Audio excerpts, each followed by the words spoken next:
नमस्कार, दीप्स किचन मराठीमध्ये मी दीपाली आपलं मनापासून स्वागत करते। चला तर मग आजच्या आपल्या रेसिपीला सुरुवात करूया। डाळ बटाट्याची भाजी करण्यासाठी मी इथे लहान साईजचे 4 बटाटे घेतले होते। त्याची सालं काढून ते स्वच्छ धुवून घेतलेत आणि पाण्यामध्ये ठेवलेत। 4 पोहे खायचे चमचे मी मुगाची डाळ घेतलेली आहे आणि डाळ फक्त धुवून घेतलेली, भिजवलेली नाही। एक मोठा टोमॅटो कट करून घेतलेला आहे। एक मोठा कांदा कट करून घेतलाय। 9-10 कढीपत्त्याची पानं आणि वाटण्यासाठी 9-10 लसणाच्या पाकळ्या, अर्धा इंच आलं आणि एक छोटा तुकडा मी खोबऱ्याचा घेतला होता। ओलं खोबरं आहे, तुम्ही याऐवजी वाळलेलं खोबरं सुद्धा वापरू शकता। थोडी कोथिंबीर लागणार आहे आणि पावडर मसाल्यामध्ये अर्धा चमचा बेडगी मिरची पावडर, 1 चमचा माझा घरगुती कांदा लसूण मसाला आहे, अर्धा चमचा गरम मसाला, पाव चमचा हळद, अर्धा चमचा मोहरी, अर्धा चमचा जिरे आणि आपल्याला चवीनुसार मीठ लागणारे भाजी करण्यासाठी तेल। मी मिक्सरचं भांडं घेतलंय, त्यामध्ये आपल्याला खोबरं, लसूण आणि आलं मिक्सरला फिरवून घ्यायचे। पाणी घालायचं नाही, थोडं जाडसरच फिरवून घ्यायचे। मी खोबरं, आलं, लसूण बारीक करून घेतलेलं आहे। आता आपण भाजी करूया। मी ही भाजी कुकरमध्ये करून दाखवणार आहे, तुम्ही पातेल्यामध्ये किंवा कढईमध्ये सुद्धा करू शकता। आता 2 चमचे मी तेल घातले। तेल गरम झालंय, तेलामध्ये आपण मोहरी घालूया, त्यातच जिरे घालते, कांदा घालूया, कढीपत्ता घालायचा आहे। कांदा मी 1 मिनिटभर परतून घेणार आहे। थोडा ट्रान्सपरंट झाला की त्यामध्ये आलं लसूण खोबरं घालायचंय। आता आपण आलं लसूण खोबरं वाटून घेतले ते घालूया आणि त्यातच थोडी बारीक चिरलेली कोथिंबीर घालायची। तुम्ही वाटणामध्ये सुद्धा कोथिंबीर घालू शकता। आता हे वाटण आपण 1 मिनिटभर परतून घेऊया।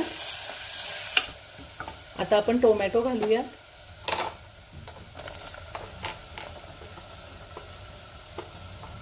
आणि टोमॅटो सुद्धा मी 1 मिनिटभर परतून घेणार आहे।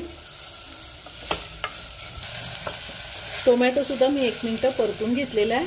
आता आपल्याला पावडर मसाले घालायचे। हळद घालूया, बेडगी मिरची पावडर ही कलरसाठी वापरलेली आहे आणि तिखटाचं प्रमाण तुम्ही तुमच्या आवडीनुसार कमी किंवा जास्त घेऊ शकता। कांदा लसूण मसाला, गरम मसाला आणि त्यातच आपल्याला डाळ पण घालायची आहे।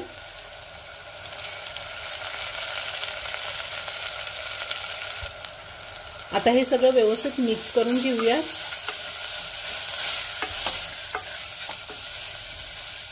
मी हे सगळं व्यवस्थित मिक्स करून घेतलंय, त्यातच बटाटा घालायचा आहे।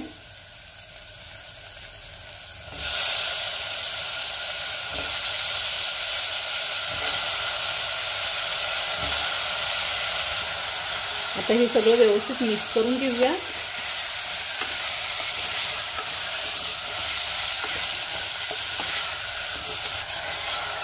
बटाट्याच्या फोडी मी मसाल्यासोबत 2 मिनिटं व्यवस्थित परतून घेतलेले आहेत। चवीनुसार मीठ घालूया, पुन्हा एकदा व्यवस्थित मिक्स करून घेऊया।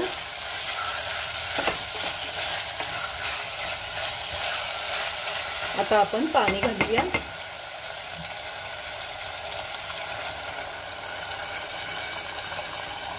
मी साधारण 1.5 ग्लास पाणी घातलेलं आहे। तुम्हाला भाजी किती पातळ किंवा घट्ट हवी आहे त्या अंदाजे तुम्ही पाणी घालू शकता। सगळं व्यवस्थित मिक्स करून घेऊया आणि आता कुकरचं झाकण लावूया। कुकरचं झाकण लावून मी कुकरच्या 2 शिट्ट्या घेणार आहे। कुकरच्या 2 शिट्ट्या झाल्यात, कुकरचं प्रेशर पूर्ण निघून गेलेलं आहे। आता मी झाकण काढते। वरतून थोडी कोथिंबीर घालूया आणि भाजी एका बाउलमध्ये काढून घेऊया। डाळ पण व्यवस्थित शिजलेली आहे आणि बटाटा सुद्धा व्यवस्थित शिजलेला आहे।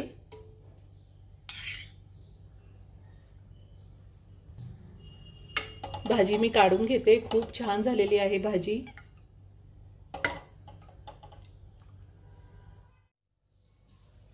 डाळ बटाट्याची भाजी तयार करून झालेली आहे। ही भाजी खूप छान होते। भाकरी, चपाती किंवा भातासोबत आपण खाऊ शकतो। तुम्ही एकदा नक्की करून पहा। व्हिडिओ जर आवडला तर व्हिडिओला लाईक आणि शेअर करायला विसरू नका। रेसिपी आवडली असेल तर कमेंट करून नक्की कळवा। पुन्हा भेटूया अशाच एका छानशा साध्या आणि सोप्या रेसिपी बरोबर। धन्यवाद।